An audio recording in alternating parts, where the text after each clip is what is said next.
Hello, everyone, and welcome to this broadcast. Mark DeJesus here, bringing another part 3, to the subject of what is love? What is love? Again, getting that out of my system. Pray that you are enjoying this series that I'm doing. I find that there's so much I'm learning, I have learned, and will continue to learn when it comes to the subject of love. And if you've experienced the life of God's love in your life in any degree, you're in a position where you're saying, I want to know more. I want to understand. Or maybe you're like, man, I struggle so much with connecting to love. I don't even know what I'm looking for, and I'm struggling. I pray this will be a blessing to your life. A lot of things I'm talking about here in this series, I never really heard talked about. I had to search and discover and try to find in my discovery, okay, God, what does love really look like? What are some things I need to learn and understand? So I give this to you as my gift to you from my own journey, and pray it just adds value to your life and to your relationships, because we're talking about one of the most, if not the most important subject in the world, the love of God, and how it impacts how we see ourselves, our relationships, and it really forms everything that we do. Now, as I've mentioned in part 1 and in part 2, love is multifaceted. So what I mean by that is there's not just one word you could use to say this is what love is. You could, but it's one facet. There's many different aspects of what makes up love that we have to learn and grow in. So just like looking at a beautiful diamond, you look at it from one angle, you see the beauty of it. You're amazed. And you turn the diamond, you see it from another angle, and you're amazed. Again, same diamond, just looking at it at a different angle. And so I'm hoping that in these broadcasts, my goal is to invite you on a journey of discovery, to learn more and more what love is. Maybe some of this you'll unlearn what love is not. I'll talk about more of that in future episodes, about what love is not. All throughout, I pray you receive a grace-filled invitation to experience more love in your life. If you value living heart awakened, and you value living emotionally and mentally healthy, then the precepts shared here are going to be a blessing to what you're walking in. Many of you didn't receive it, so I pray I can somewhat stand in the gap in this area and speak to this in a way that will empower your life and your journey. In part 1 and part 2, I covered 3 key facets. Today we're going to get into number 4 in the series. Part 1, I covered one part. I think it was part 2. I covered 2 of them. Now in part 3, I'm going to hit number 4. So let's begin. And this one will dive into a whole bunch of areas in our life and our journey. And that is that love is a commitment. I'm going to let that just settle in for a moment. In the previous video, I mentioned the importance of decision, right? And the power of decision and choice when it comes to love. We choose, we decide. With choice and decision comes about now the power of commitment, the journey of sticking to what you've decided. We make a decision, but then we keep on making that decision. I've learned in my life that commitment is really just a series of decisions made over and over and over and over again. That's what commitment is all about. The more you commit to a relationship, the more you invest towards love growing in your heart and growing within that relationship. When you commit, you make continual decisions to say yes to love and the growth that is involved in that love relationship. Committed relationship gives love a chance to grow in our lives.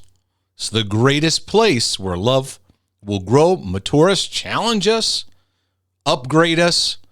So many things come out of relationship commitment. Now, it sounds simple on paper, right? But this is actually, it hits home in a lot of struggles in our life. It's a very vulnerable and challenging aspect of love. For many, they can already start spiraling in condemnation, right? They're beating themselves up for their lack of commitment, their lack of follow through, their struggle with commitment, the pain regarding the subject of commitment. It brings up a lot of stuff, doesn't it? So my invitation is this. Can we look at this through the lens of grace, of God's compassionate grace, that he's here now for a new day, new chapter, new learning, and new opportunity. Can we hear this message without condemnation beating us up? Can we see our journey for what we need to see and not add on mounds of guilt, regret, and shame and all that stuff, because none of that serves our journey. Because we all need to learn how to walk in commitment in fruitful ways. No one's exempt from this. For many, you're going to discover you have commitment issues in that you cannot seem to remain committed. You're fearful of commitment. Others may recognize your definition of commitment may actually be more like codependency, or you're doing things in the name of, oh, I just love this person, I'm being loving. Really, it's codependent. People-pleasing may be driving your relationship commitments, or maybe you take on the full burden of a relationship, and it's unhealthy. It's not how God intended a relationship to be. Maybe you take on so much that you don't need to take on. And you may notice that in this broadcast. You may discover more that you've been pressured by constant guilt to commit to things. And it violated your ability to make a choice for yourself. You were coerced, manipulated, put under constant pressure. Other people, you may realize you stuck around and remained in an abusive relationship. And it was all in the name of a distorted definition of loving commitment. But it wasn't true loving commitment. I know. I'm already stirring things up. These are some challenging things to assess. I know it could bring up a lot of questions, and many people will write, yeah, Mark, but what about this? What about that? Well, sit back, relax, and just let yourself process in a loving and gracious atmosphere without pressure. Instead, some gracious discovery. Regardless of what each of us have been through, we need to address the issue of commitment, for it's an important aspect of remaining in relationship connection, because it's in there we allow the environment that is needed to take place so that love can grow in us, so we can heal, so we can mature. Ultimately, the power of commitment works best when two people give their full commitment. So when one or both no longer lives out the commitment, the improvement of love begins to erode.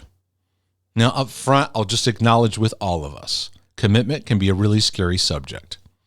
The experience of relationship commitment is risky. And with that, it brings up the fear factor.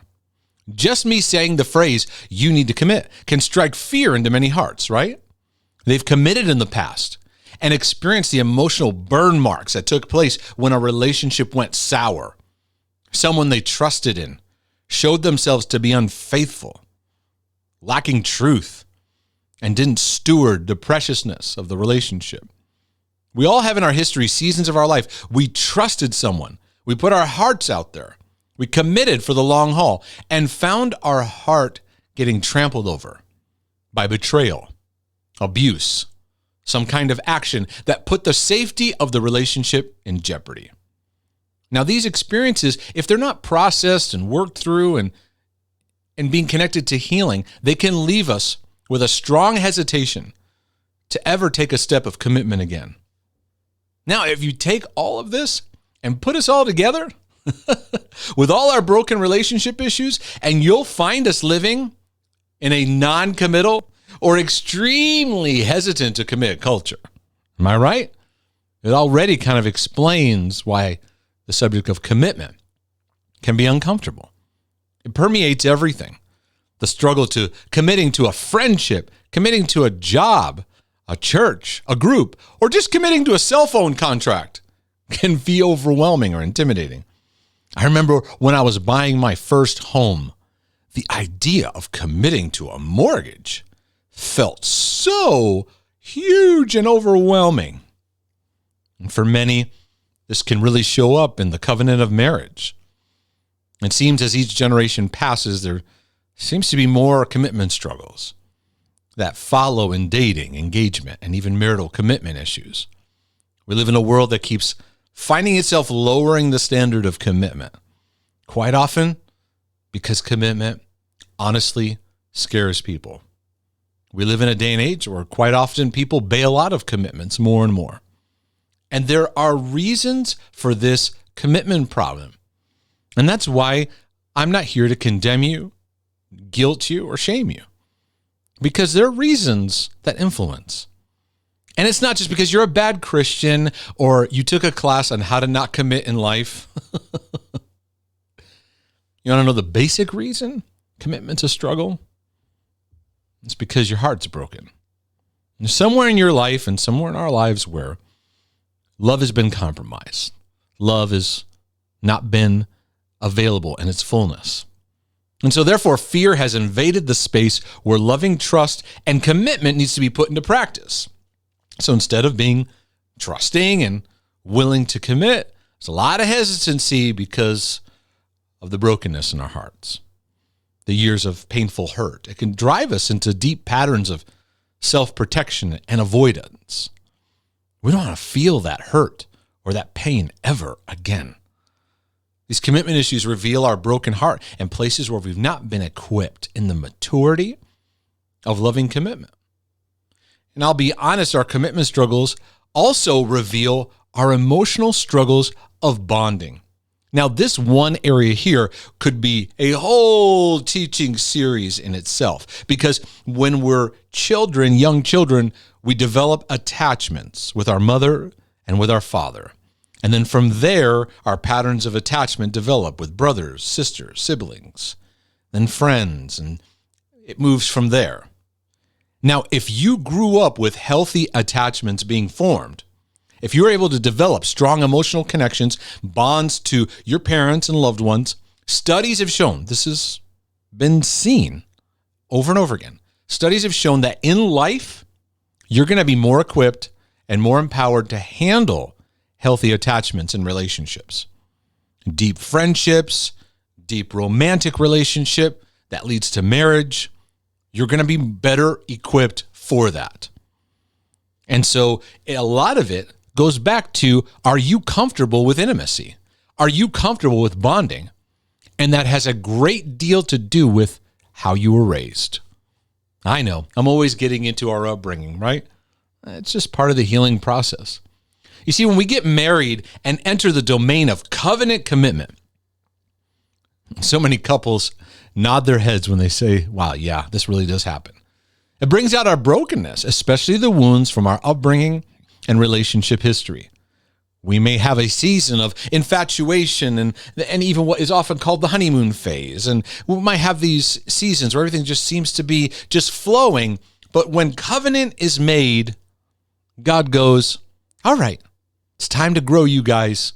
No more running and hiding. No more going to your survival mechanisms. It's time to grow so that you know not only how to relate to each other in my love, you know how to relate to me. And so much of what Paul wrote in the book of Ephesians about husbands loving their wives and how wives should interact with their husbands, how a spouse should interact, stems back to our relationship with Christ. So the pictures of love, submission, and honor and respect not only help us in our marriage, but help us know how to relate to Christ and how Christ relates to us. It's a whole thing that comes about. But in the marriage covenant, how you were raised comes to the surface. Your family of origin comes to the surface. Are you comfortable in giving and receiving love? Did you develop strong, healthy, committed bonds when you were a kid? When you are comfortable with experiencing loving connection, commitment becomes a more natural flow. When those bonds are not there, it drives people either into avoidance, and there's all kinds of ways we avoid relational intimacy.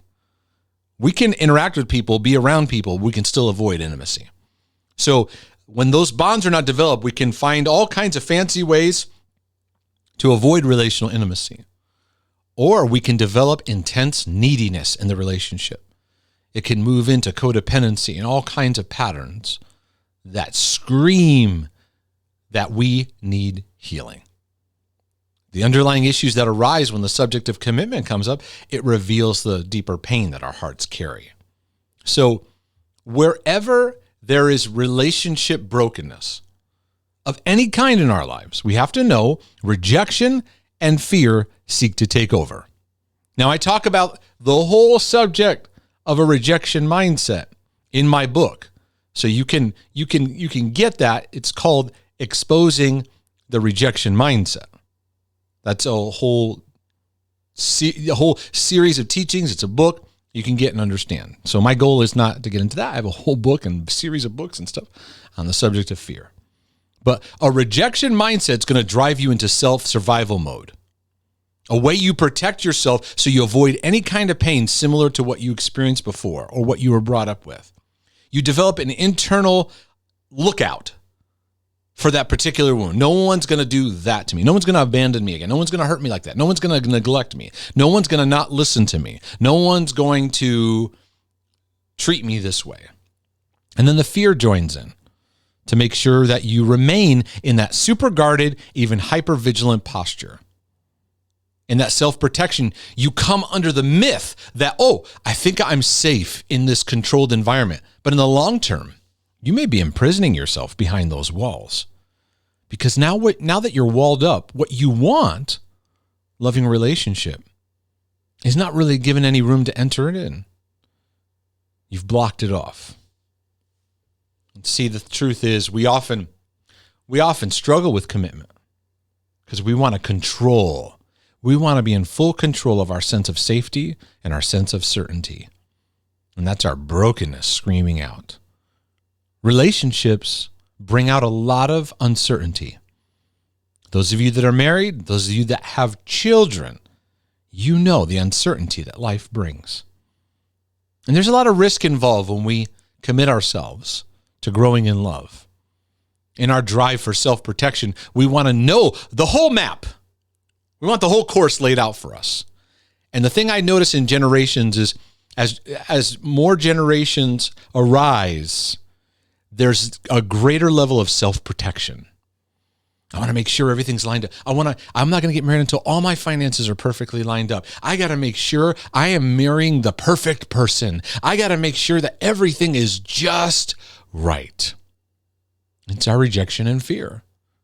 Trying to protect ourselves by removing unpredictability. Anything that cannot be boxed in and predictable.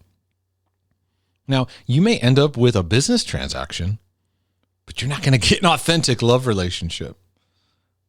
I would even say even a business transaction is not that great if there's not an authentic, emotional, healthy exchange going on between people. So the good news is that healing is available. It's available for us. And commitment often brings out what needs healing.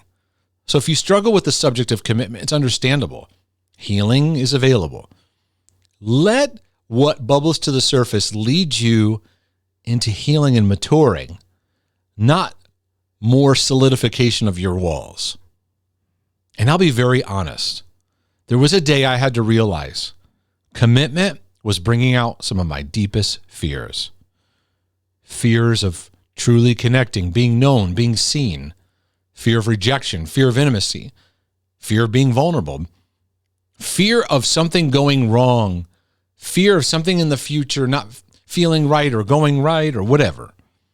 I had to recognize those fears and face them and stop justifying them. Because in our brokenness, we move to self-protection so fast. And it's one thing to heal. It's another thing to get into self-protection mode. Because then we never get to experience the greater freedom that's available in love. If we let fears dictate our life, we will disengage from relationship intimacy, commitment, and emotional maturity. We can even disconnect from powerful opportunities to grow in the discovery of love in committed relationships. Now, I have to say this up front. This is a no condemnation zone. So this message is in no way intended to condemn, shame anyone who's been through a divorce, has had to leave an abusive relationship. Maybe you had to break free from codependency, or you had to step away from a toxic relationship. In fact, going through a divorce is often at the top of the Christian list of guilt and shame subjects.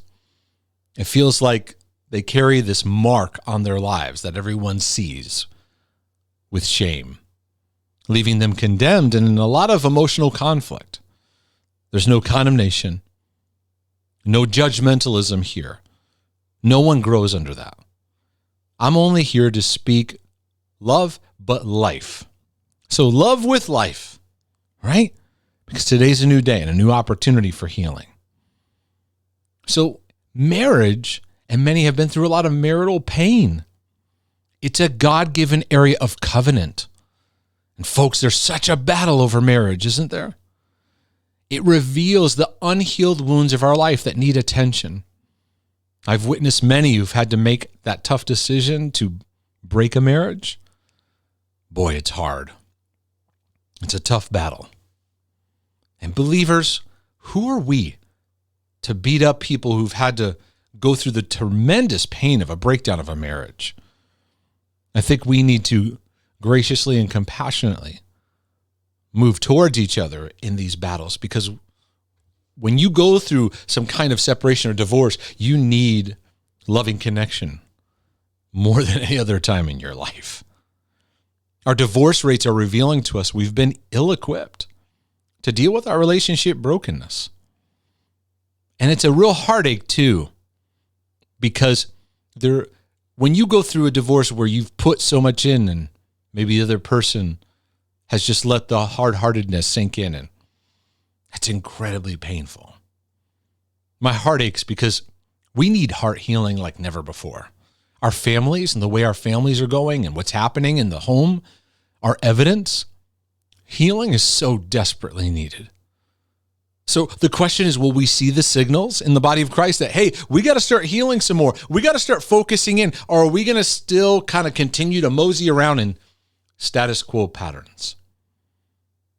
So I pray that learning love in the context of commitment can help you to discover how God grows us, because love grows in commitment.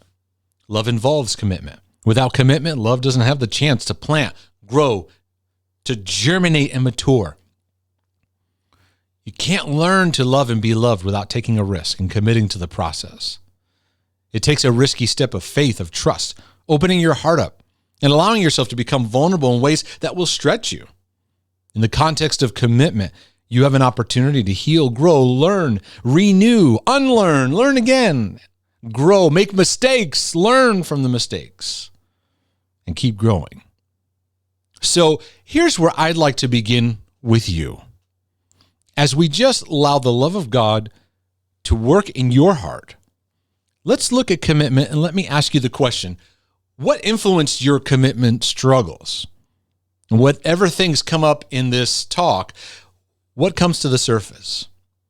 Let's go back to your models and references of loving commitment. Okay, so I'm going to ask you a question. Now, if you notice, I'm always asking questions to help lead you into greater healing and freedom. These questions can open the door to our hearts and our heart journey. So in looking at who influenced your commitment struggles, I'm going to ask you this very, very important question. Who was committed to you growing up? Pause and think about this. Even if you're listening or watching this, pause and just take a moment to ask yourself, who was the person that was the most committed to you growing up? They showed by their life and their actions. I don't want to hear, yeah, I know they were committed to me because you just wanted to believe they were.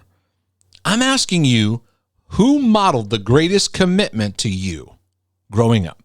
To making sure that you knew you were loved, you were emotionally cared for, that you were given equipping for life. You see, when we talk about commitment, we think the spotlight's going to be shined on us and we're going to get yelled at. You need to commit more, right? I'm going to take a step way before that and go, who was committed to you growing up?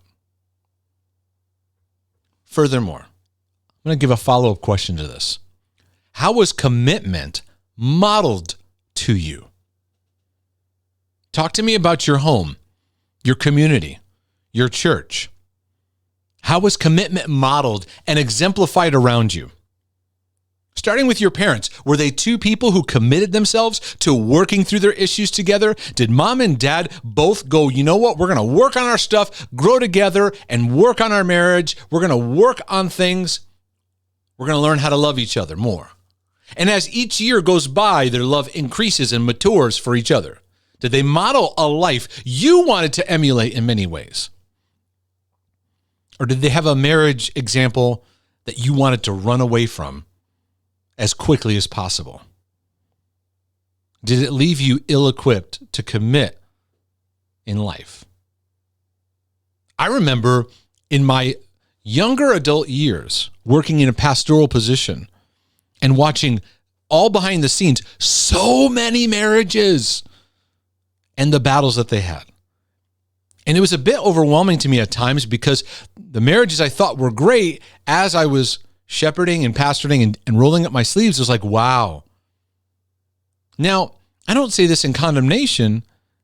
It made me realize, wow, we have a lot of struggle going on, but we're just so busy keeping the facade. We invest most of our energy in how our marriage and family looks more than how it really is. I can prove it. We spend tens of thousands of dollars on a wedding ceremony, but yet when it comes to going to marriage conferences and marriage counseling, we say we can't afford it. It shows where our investment is. We invest in how things look.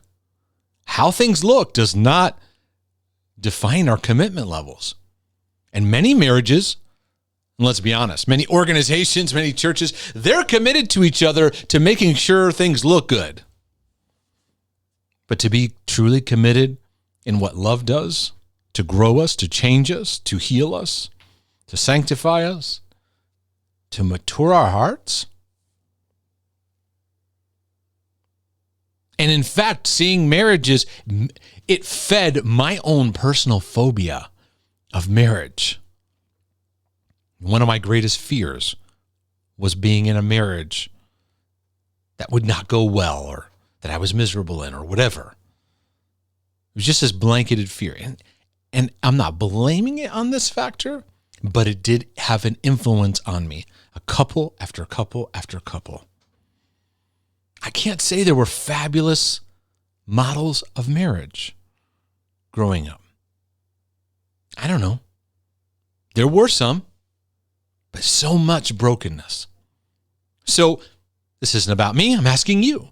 Look back at your family of origin. Look at your culture growing up. Was healthy commitment modeled? I don't mean, I'm just staying in this just to stay in it.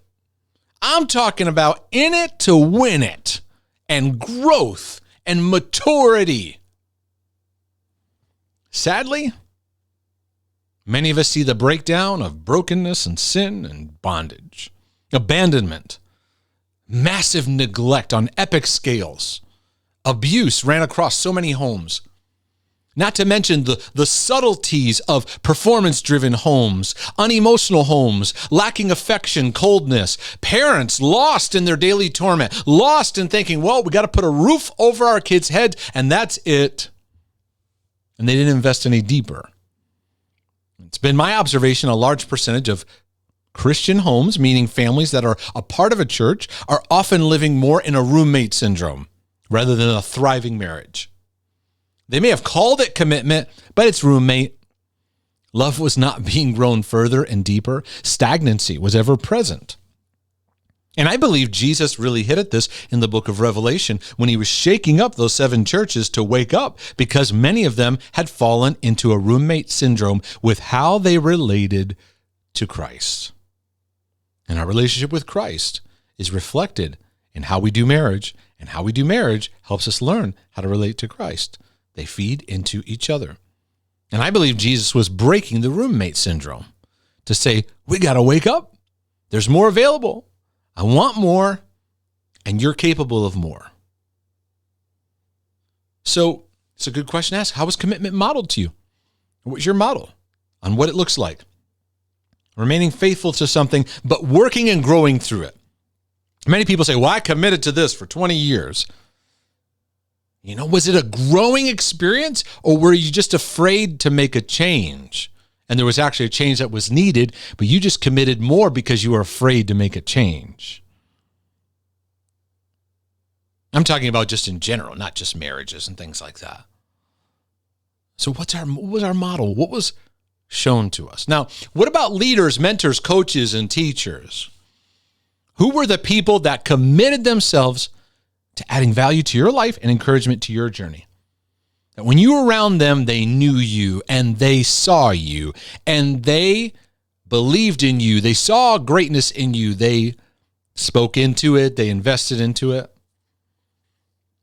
I find that many people, when I ask this question, they can often come up with, it's like this one moment or a couple moments, and they remember it so vividly. I remember I was standing, what I was wearing, and this person, what they said, and it's, you know why we remember it so vividly? Because we're lacking it so much that these moments become etched deeply into our hearts. When someone makes an investment in you, and I have a series of teachers and coaches that I have moments where what they spoke left an indelible mark in my heart that influenced the greater growth of my life. But I tell you what, we need a whole lot more of it, because for many times it felt like a desert of needing that encouragement.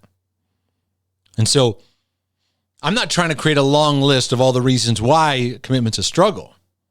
But I do want to awaken to you, if you don't have a model, you don't know what you're looking for. You either repeat what you saw growing up, or you dive into an opposite ditch of dysfunction.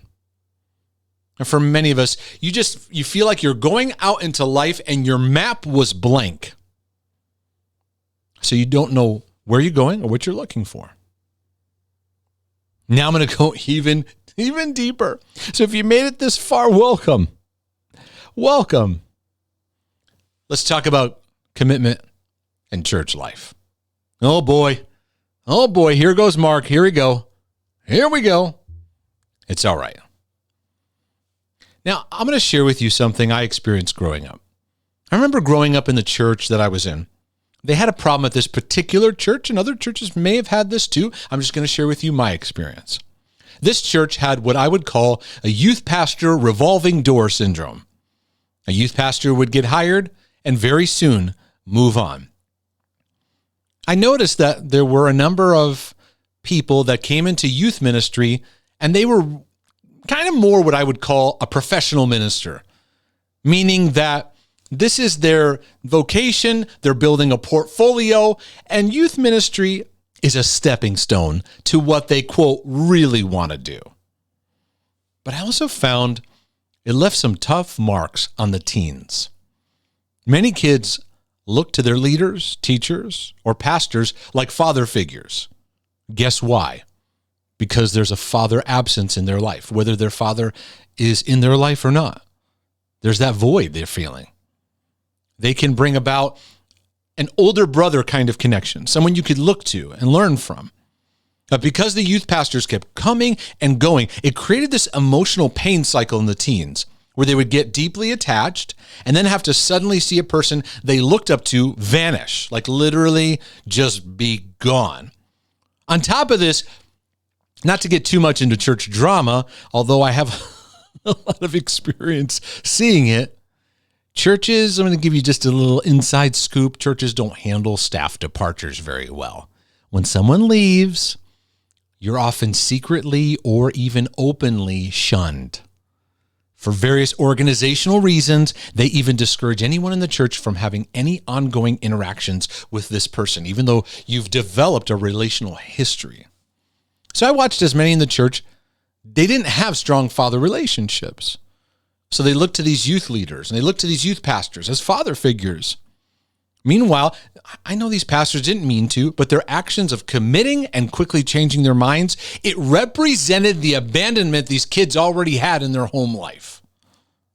This is just one example. I could give you hundreds. What's your experience of commitment in church life? I get emails constantly surrounding this area of deep pain.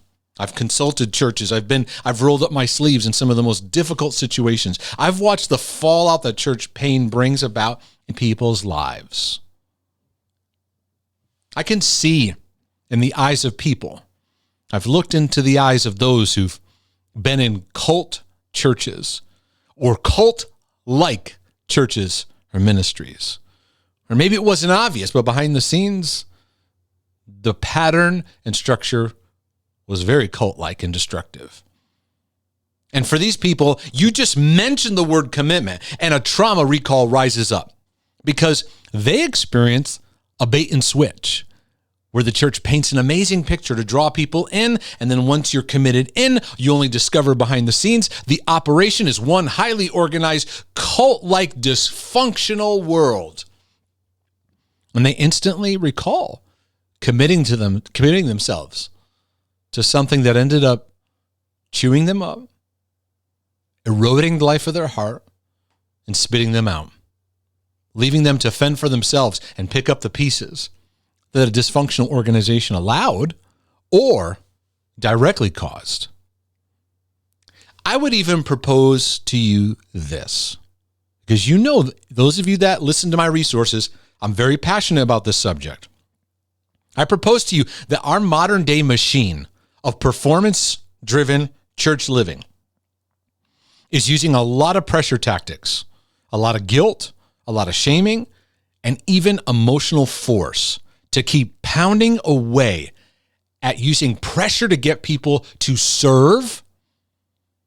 Serving's great, but let me finish this sentence. To get people to serve the organization's goals. You need to get on board. You need to get on board with what we're doing. You need to get all in. You need to, while these ministry avenues mean well, and hear my heart, I'm not trying to be a critic, but I do believe we have lost track of what's important. And I also believe we're using a lot of unhealthy means to drive people into a lifestyle of constant activity, chronic busyness, with a smoke and mirrors that we're being fruitful. But meanwhile, we're neglecting the meaningful issues of just simple relationships. We don't have time for them. And we feel like our relationship with God is just kind of just drifting. The key issues of our heart that need loving attention get neglected. I'm not sure that Jesus died on the cross so we could make the main focus of church life these growing numbers and all these financial things and polished presentations. Is the hurt, brokenness, and dysfunction a sign we just need to get back to the simplicity and just commit at an organic level to relationships around us that are important? On top of it all, we have a lot of dysfunctional goals we create. And these things, and there's many, many, many kingdoms we're seeking to build. And we can do it on a trail of people's hearts being left in the dust. Because when you want to achieve high numbers and when you have something big and you want to go after something huge, you have to almost always push people beyond healthy limits to accomplish it. It can be done. There's a lot of metrics and a lot of things you can follow. But you'll have a lot of collateral damage in people's lives. This also shows up in our areas, as I'm in part 3 of What is Love. It also shows friendship pain. No one's exempt from the pain of friendship hurts. And those hurts, they impact us deeply. They influence how we see commitment. They cause a great deal of emotional confusion, stress, heartache. Do you find yourself stressing over friendship pain? Leaves you wounded, feeling lonely, maybe obsessed over things, spinning over things, confused, and making you second guess yourself and insecure on how to even move forward? I think this is a real issue that we often don't discuss in real ways. I'm going to be as just honest and get to the root system as much as possible, because what we need is we need a little perspective and wisdom on how we do friendship. We need some wisdom. And I'm just going to start with a couple things I think we need to understand to grow in love, but also to have some perspective on this journey, because we're all broken people learning to heal and become whole. We all have a bit of goofiness in our lives that affects our friendships. Let me start with this. Deep, deep, deep friendship commitment is not meant to be something you engage at immediate high speed levels. It's not put the pedal to the metal. But we do this a lot. And it's a reflection of our immaturity and our desperate need to find something. But I've watched this over and over again, learned it myself. Many of our immature places and desperate need to find loving connection can drive us to commit too quick. But maturity and wisdom involves, well, you don't wait too long because we can overthink relationships, right? But also not jumping into things too quickly. We want to find connections so bad, right? We can jump so fast into the first thing that shows up with great intensity. I've watched this in ministry relationships. I've worked with a lot of situations where ministry relationships went sour. And one of the common patterns I noticed was an overwhelming percentage of them jumped into a deep committed work ministry relationship too quick, too soon. I'd find at certain times where I'd be speaking at an event and I'd watch this happen. I'd be at a speaking engagement at a church or at a conference or something, and someone there would come right to the front, introduce themselves to me, and they were so passionate about my message. They couldn't wait to tell me, and they were so encouraged, it was so amazing, and they resonated, and it seemed that my value system was mirroring their value system. Their compliments and kind remarks were kind. They were very kind and well-intentioned.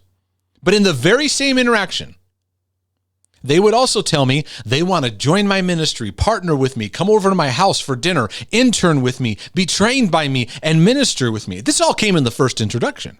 You think I'm kidding, but people actually did this all the time. And 100% of the people that acted that way in the first introduction did not follow through. It's a warning sign. The more magnanimous and huge they are about it in the first introduction, it's actually a warning sign.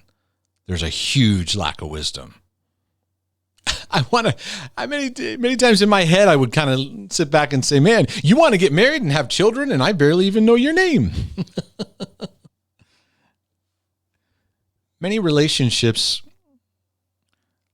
the hurts, they occur because the relationship moved too fast.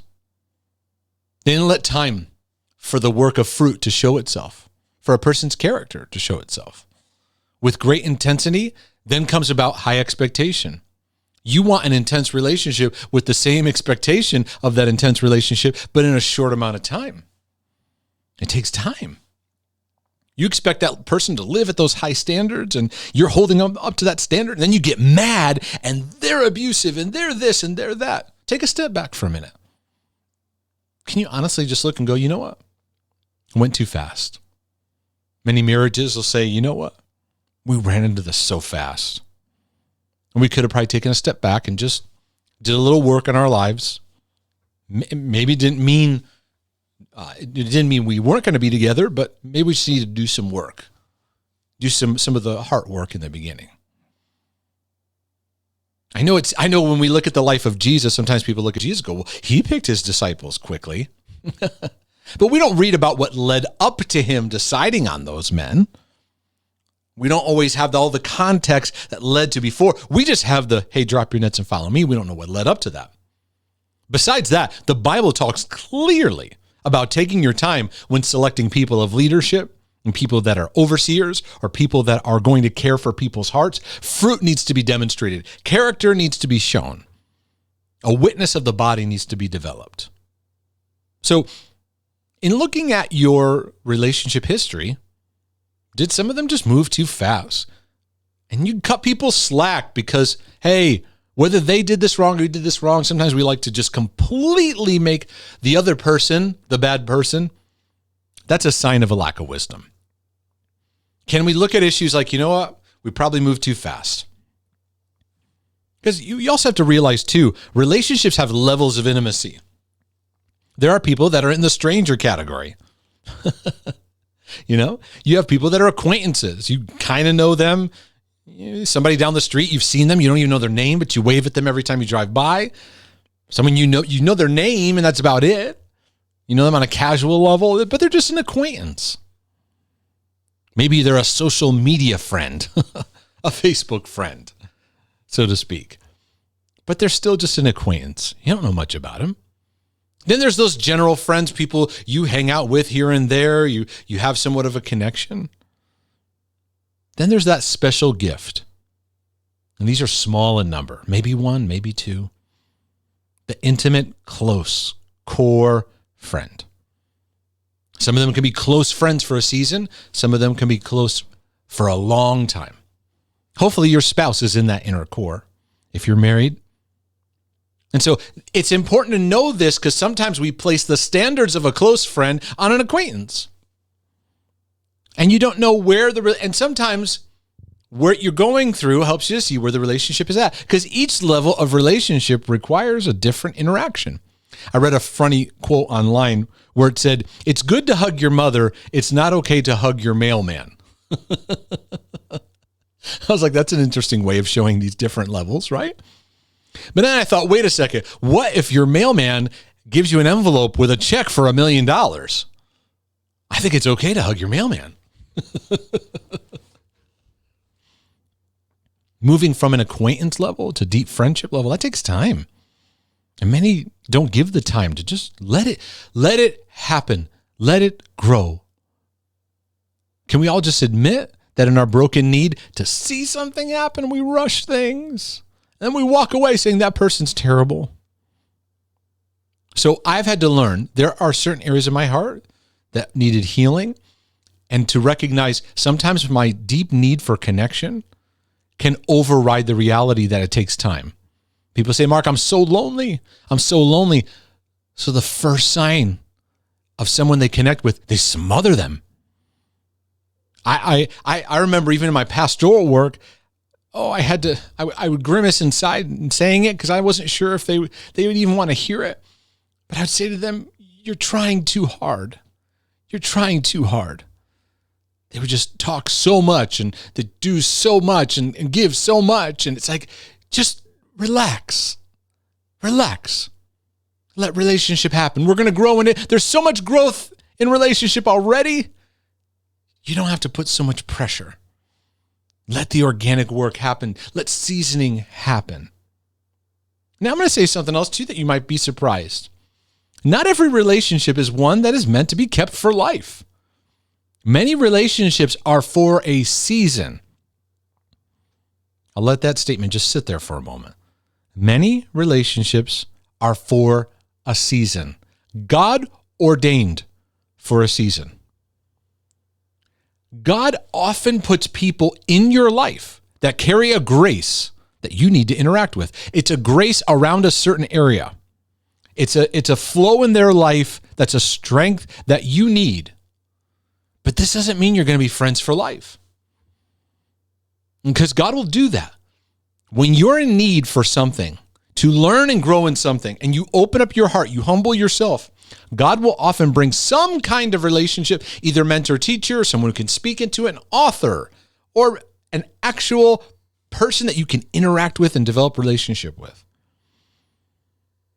Many friendships are built around people that do this, right? But at some point you feel like it's just not flowing. It's so much work to keep things going. It's just drama after drama after drama. There's strife, there's nitpickiness, and it's just high maintenance. Now, could it be the devil's getting into it? Sure. But it's just a thought. Could it be the season of the relationship is coming to a close and God's moving you both on into new directions? When you see it from this perspective, it allows you to focus on gratitude for what the relationship brought into your life. There's many relationships I have in my history where it would be a nightmare to try to force it to continue, but for a season, they were a blessing. And I can look back and go, a person was a blessing to my life, and I appreciate, rather than getting lost in the upheaval of issues, right? I've noticed this in churches so often that a pastor will have a particular issue with a congregant. And there's just this it just doesn't gel anymore. And they're just and they're having meeting after meeting and this. And you just realize it's actually time to move on. And this person may need to move on to a new fellowship. Either they're developing a ministry and they need to go out and do that, or there's a new tribe that they need to connect to for the season that they were in. Some people would attend my church when I pastored because I emphasized with great passion heart healing, emotional health, working on relationship stuff. I emphasized it to a great degree. And so there were even pastors that recommended certain congregants, you need to attend Mark's church for a season, however long that is. And some stayed for a while, some stayed for a season. I wonder if it would help some of our church conflicts if we realize, you know what? I'm not allowing this person to leave. I know I experienced it in my own life. Battles and battles kicked up, but it was time for me to move on into the next phase of what God was doing. And with these changes often come new relationships that come into your life. It doesn't have to be a bitter thing. It doesn't. And I know I'm talking about, getting deeper into commitment, but here I am talking about letting go, right? But when you want to get healthy in your relationship, sometimes it's good to do just a healthy spiritual emotional audit or a simplification or a detoxing. To maybe ask yourself, simple question, is there a relationship I simply need to let go of? I'm putting way too much effort, way too much pressure, way too much force, trying everything in my own power. And the more I try, the worse things get. I want to encourage you to get clear on who you're committing to and learn to grow in love. But with that, you also need to learn what to let go of. Many times a powerful act of love, listen to me, many times a powerful act of love is graciously letting someone go. You acknowledge you can't force someone to be in it. You can't force them to love you. You can't force them to commit in the same way. Can't force it. God won't force it. He says, hey, jump in. But he's not going to force it. Remember, I told you, he doesn't put pressure on you. And he doesn't operate by force. He operates through loving grace and honors your ability to decide. Many people I know, you get so frustrated because you want the relationship to be better and you have a certain standard. Now, let me take a quick turn here to get into a deeper question for you. It's just a question to ask. Are your standards of relationship so intense, so full of pressure, that it actually makes it hard for people to remain in your life? Do you have such a high standard of commitment to the point that people never live up to them and drain the life of them? Do your standards of how you do relationship actually lack love and grace? And if so, you may need a deeper immersion into the graciousness of God to take the pressure off of how you interact with other people.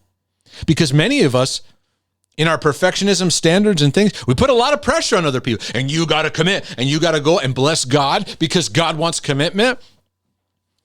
But you put a lot of manipulative pressure on people, a lot of shame, a lot of guilt. And maybe that's something that God needs to begin to heal in his nurture.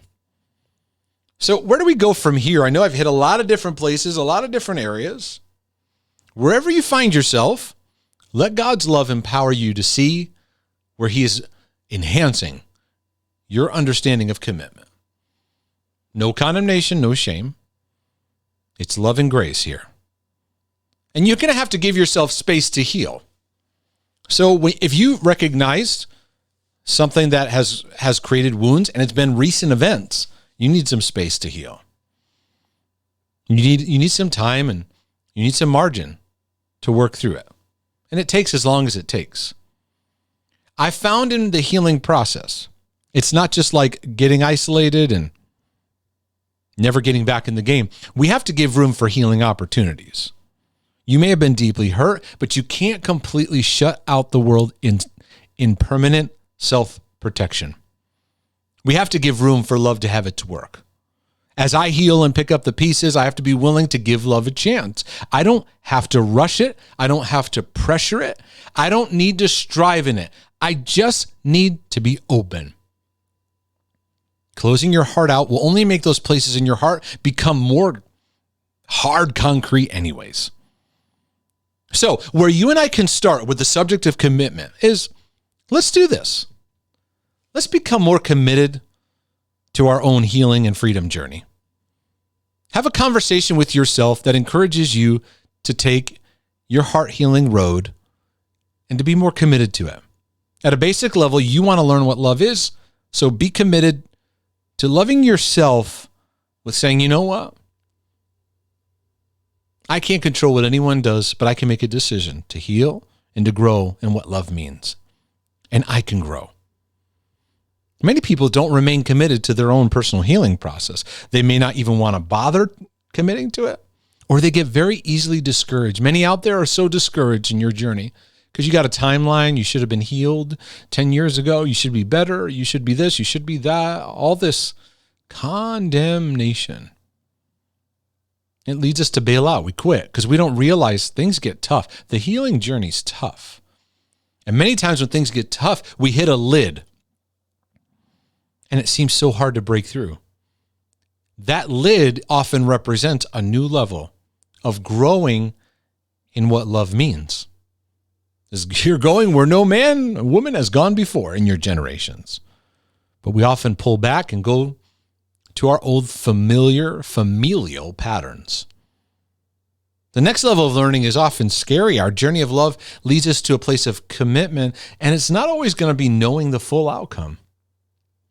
Because let's be honest, we all want to experience love, but allowing yourself to be vulnerable and trust puts your heart out there, doesn't it? And the possibility of being hurt again can be terrifying. And for many, they say it's not worth it. But there is a remnant that says, I'm willing to, because the adventure, the possibilities are out there. The reason that love is a powerful choice is it involves commitment. When I love someone, I commit to a relationship connection that is based on commitment to work on the relationship. For example, when I love God, I make a decision to commit myself to him. Now, God does put the challenge of commitment at a high level. Jesus himself called people to lay it on the line to follow him. He never called people to commit in little tiny increments. He said, you got to jump in the deep end right away. It seems that Jesus wanted to just get the commitment issue out of the way so people would not take the easy way out when times got tough. We make the decision to commit, but we remake the decision to commit during times of turbulence. And we see this the most in marriage. The greatest area of growing in love and in commitment is in the covenant of marriage. But it often brings out our greatest pain stories, doesn't it? It does seem in many ways that marriage is a divine setup. It's God's divine setup. We fall in love. We go, oh, I have this future with this person. And whatever our motives are when we first get together, we get married, and then it comes time for God to start doing the maturing work, the sanctification work, the healing work. We thought, oh, I fell in love, and it's just wonderful. Then covenant, we go, wait a second. I don't know if I signed up for this. And then we start spiraling. Maybe I just married the wrong person. Maybe I just made a mistake. Or maybe it's time to grow. Commitment brings a signal of growth. And while we could point to, well, maybe I married the wrong person, could we consider is an opportunity to grow?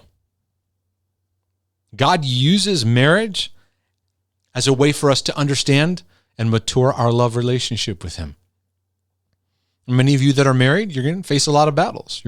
You face some, you are facing some, and you will face some. They're all invitations for two people to heal and to mature. But I want to say this, because even though marriage is such a place of commitment, I want to bring home my passion about commitment to you. I also wanted to let you know that even on your best days, your commitments are not always the strongest. I mean, come on, let's be honest. It's in those times that when we learn, when we are not strong, God's love is always strong and always consistent. He is committed even when we are acting in non-committal ways. He is faithful even when we are unfaithful. He is there even when we are floundering. He is strong and stable even when we are deeply broken and mature and showing all kinds of instability. This only scratches the surface as to how God sees us through his eyes of love. But we must allow his love to break into our hearts. We must make the decision to commit to the process, because a true loving relationship will call you to growth. It will call you to maturity. It will call out the true potential of who you are. And yes, it will call you to face the issues of your life so you can blossom. Immaturity will blame other people, blame circumstances, and lead you looking for love in all the wrong places. But when we plug into the commitment process of love in our life, we can learn things we never would have learned otherwise. And those of you that have experienced this, you know what I'm talking about. Commitment is important because when things get tough, many times our first response is to bail out, to withdraw, and to walk away. You know why? Because we often want to avoid pain as much as possible. When relationships get tough, it hits on the broken issues of our heart. It touches our broken responses to run, hide, or maybe to lash out. In those uncomfortable places, our commitment is tested. Or we can choose to make a decision. So I leave you with some questions today. This is the first one. Do I want to move deeper into what love means? Or do I want to avoid any discomfort that seems to arise? Because that's what happens. We get uncomfortable, it gets a little stressful, it's a little difficult, and we just want to go back to comfort. God is saying, if you'll walk through it, you'll learn growth you never, ever could have imagined you'd experience. Am I willing to work on myself? Instead of just looking outward at what everyone else has done or is doing, a healthy way to look at this is to commit to working on myself. A healthy way to commit to loving relationship is when I choose to first work on myself and bring that to the relationship to add value to who you are. I use the commitment I made to keep myself focused on the growth that is available. God works in our hearts to grow us in the power of love, to work with our freedom to decide, because he doesn't violate your freedom to decide, and to commit. Choice is yours. I'm committing my heart to the growth process, even when it gets tough. I've decided to say yes to being an overcomer. And I invite you to make a decision to do the same. And if that's your heart, you're going to discover some amazing things.